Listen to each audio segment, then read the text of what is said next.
It's time now for business. Let's say hello to Kate Moody. Francois? Donald Trump finding himself increasingly isolated, not just politically, but also, you might say, his pocketbook's starting to sting. Yeah, and certainly his prospects in terms of business looking ahead to once he leaves office are looking increasingly dim, Francois. Signature Bank has said that it will be closing two of the personal bank accounts held by the outgoing president, while Deutsche Bank is reportedly considering distancing itself from the Trump organization itself after decades of doing business together. This is according to reports by the New York Times, the Wall Street Journal, and Bloomberg.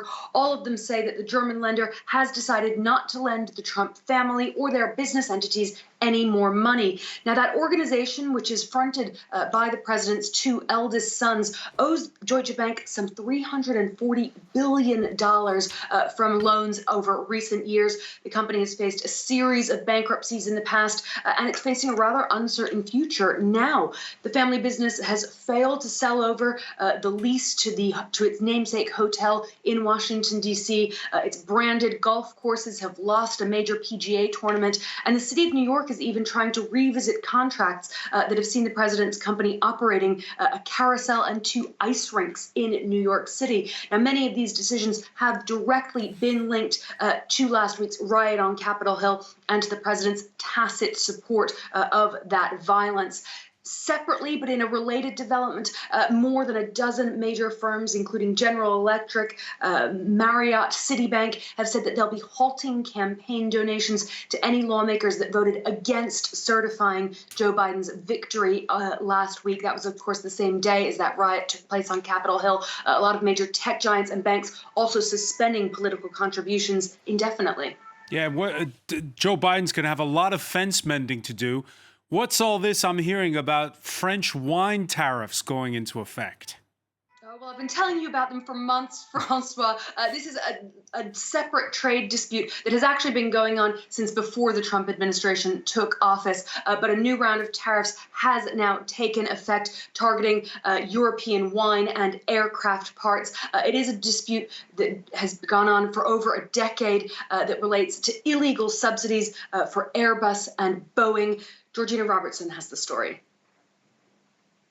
Turning up the heat on a feud that has been simmering for nearly 17 years.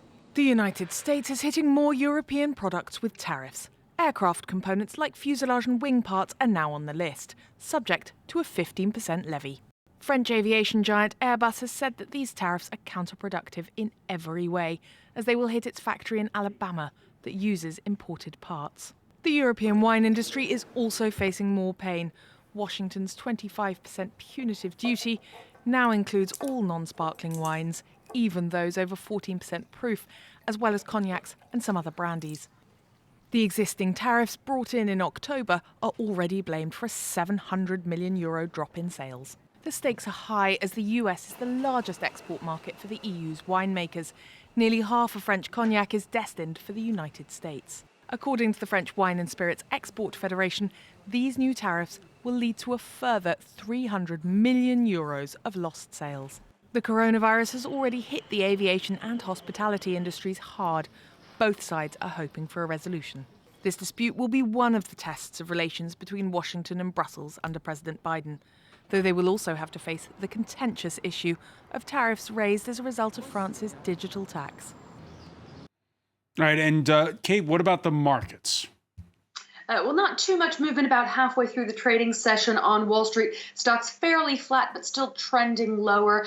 Tech giants are still dragging down trade. Shares of Twitter and Facebook are down over 2% each.